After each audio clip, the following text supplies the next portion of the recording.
दुश्मन को हराने के लिए ज़रूरी नहीं कि आप लड़ाई करें, चीखें चिल्लाएं या सीधे टकराव में आ जाएं। आपकी जीत तब होती है जब आप बिना कुछ बोले, बिना हाथ लगाए अपना बदला ले लेते हैं और सामने वाला खुद ही बर्बाद हो जाता है। ये काम चालाकी, धैर्य और सही रणनीति से किया जाता है।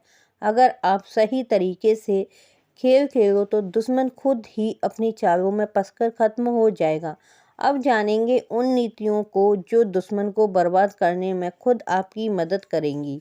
हर इंसान की कोई ना कोई कमजोरी होती है। कोई ज़्यादा गुस्से होता है, कोई लालची, कोई शोहरत का भूखा होता है तो कोई बहुत भावुक। अगर आप दुश्मन की कमजोरी को पहचान लोगे तो उसी कमजोरी को दुश्मन के खिलाफ हथियार के रूप में आप मदद कर सकते हो। अगर आपका दुश्मन घमंडी है तो उसके अहंकार को हवा दो।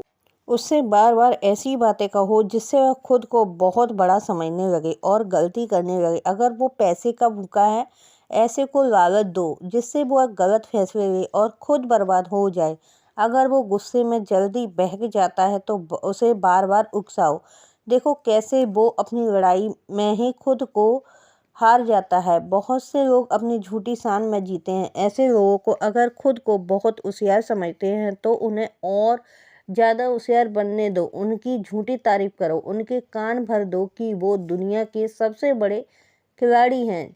जब इंसान ज़्यादा घमंड में आ जाता है तो वो अपनी ही गलतियों में फंस जाता है।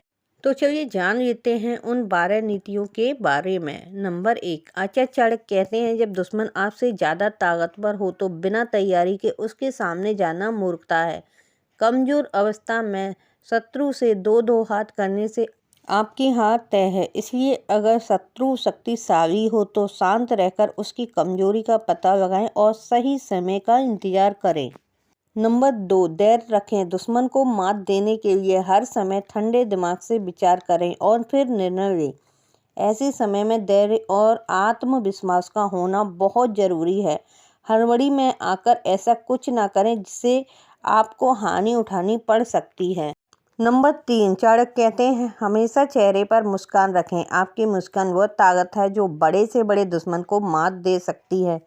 चाणक्य के अनुसार यदि कोई आपको पीड़ा देने की कोशिश कर रहा है तो डरने की बजाय खुश रहने की पूरी कोशिश करें। यह कठिन जरूर है लेकिन यह उस पर सीधा वार करेगी। तकलीफों के बाद आपके चेहरे पर मुस्कान देखकर वह अपने आप ईर्ष्या से जलने लगेगा। आपकी हंसी देखकर वो कभी भी हंस नहीं पाएगा।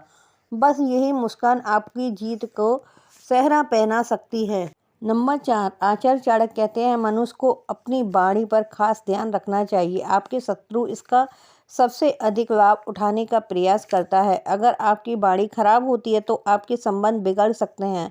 वाणी खराब होने से आपके अच्छे दोस्त और रिश्तेदार आपसे दूर होने लगते हैं। जो लोग कड़वा और तीखा बोलते हैं, लोग उनसे दूरी बनाकर रहना पसंद करते हैं। इसलिए हमेशा किसी से भी बात करते हुए आपको अपनी बोली को मधुर रखना चाहिए। नंबर 5, आचार्य चाणक्य कहते हैं व्यक्ति अपने परिवार के अलावा अपने दोस्तों और कार्यस्थल पर मौजूद लोगों के साथ सबसे अधिक समय बिताता है। इसलिए हर व्यक्ति को अपनी संगत का विशेष ध्यान रखना चाहिए। जो लोग अपने आसपास अच्छे और योग्य लोग रखते हैं या उनकी संगत में रहते हैं, उन्हें नुकसान पहुंचाने से पहले शत्रु कई बार विचार करता है। वहीं अगर किसी की संगत बुरे लोगों के साथ होती है तो शत्रु इसका भरपूर लाभ उठाने की कोशिश करता है और मौका पाते ही हमला करने से नहीं चूकते हैं। इसलिए आप जिन लोगों के साथ उठ बैठ रहे हो इसके बारे में आपको खास ख्याल रखना चाहिए। कितना भी शक्तिशाली दुश्मन क्यों ना हो, आप उसे अपने कदमों में गिरा सकते हैं। नंबर 6, चाणक्य के अनुसार हर व्यक्ति की बुरी आदतें जैसे नशे की लत से दूर रहना चाहिए। जिन लोगों को नशे की लत होती है ऐसे लोगों को शत्रु आसानी से पराजित कर देते हैं। अपने बुद्धि विवेक का सही से इस्तेमाल नहीं कर पाते हैं और ऐसे में गलती कर बैठते हैं जिसका लाभ आपका शत्रु उठा सकता है। आपके पास जितनी बुरी आदतें हैं उन्हें छोड़ दे, नहीं तो इसके चलते आपको किसी बड़ी मुसीबत का सामना करना पड़ सकता है। नंबर 7 चाणक्य कहते हैं शत्रु को कभी कम नहीं आंकना चाहिए। यदि दुश्मन की ताकत का सही आकलन को निश्चित कर देता है, इससे आपकी जीत सुनिश्चित हो जाती है। शत्रु को यदि कम समझेंगे तो वह आपकी ही हर कमजोरी पर वार करने की कोशिश करेगा। इसके अलावा समझदार व्यक्ति अपनी महत्वपूर्ण योजना को सभी के साथ कभी भी साझा नहीं करते। जब योजना पूर्ण हो जाए तभी उसे बताएं। यदि आप पहले से सब कुछ बताएंगे तो शत्रु इसका फायदा उठा सकता है, इसलिए अपने सीक्रेट किसी के साथ शेयर नहीं करना चाहिए।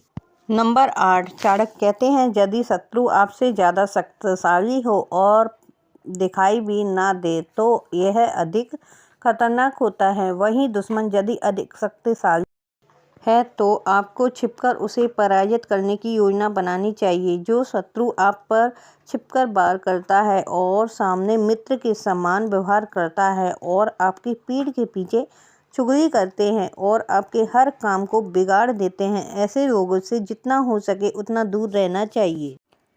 नंबर 9 चाणक्य के अनुसार मनुष्य के अंदर यदि अहम की भावना आ जाती है तो इसका अर्थ है कि वह व्यक्ति अपने से ऊपर किसी को नहीं समझता है, शत्रुओं की संख्या में वृद्धि करता है। इसलिए जितना हो सके अपने अंदर कभी भी अहंकार की भावना ना आने दे। रावण भी अहंकारी था और सबसे शक्तिशाली था। उसी अहंकार के वहम से मारा गया, इसलिए अहंकार कभी नहीं करना चाहिए। नंबर 10 चाणक्य के अनुसार यदि कोई आपको अपमान करे तो अपना गुस्सा जाहिर ना होने दे बल्कि मौन धारण कर ले। जो व्यक्ति मौन रहकर रणनीति बनाता है उसके बारे में जान पाना किसी के लिए भी असंभव होता है और चाणक्य ने भी इसी नीति को अपनाया था। नंबर 11 चाणक्य कहते हैं कि शत्रु कई तरह के होते हैं। अपना शत्रु किसे मानते हैं, क्योंकि मांगने वाला लोभी मनुष्य का शत्रु होता है। मूर्खों का शत्रु उन्हें सदुपयोग देने वाला होता है अथवा उन्हें सही मार्ग पर चलने वाला उनका सबसे बड़ा शत्रु होता है। इसलिए मूर्ख व्यक्ति की विशेषता होती है कि किसी भी बात को वह नहीं मानता और अपने कामों को ही सही मानता है। नंबर 12 चाणक्य कहते हैं कि आजकल इस दुनिया में सच्चाई को कोई भी नहीं हरा पाया और ना ही कोई हरा सकता है। अगर आप सही रास्ते पर हो तो आप जिंदगी में सफल हो पाएंगे, अपने बड़े से बड़े लक्ष्य को हासिल कर सकते हैं। अगर आपने इस वीडियो को पूरा देखा है तो आपका शत्रु आपके कदमों में गिरकर माफ़ी मांगेगा।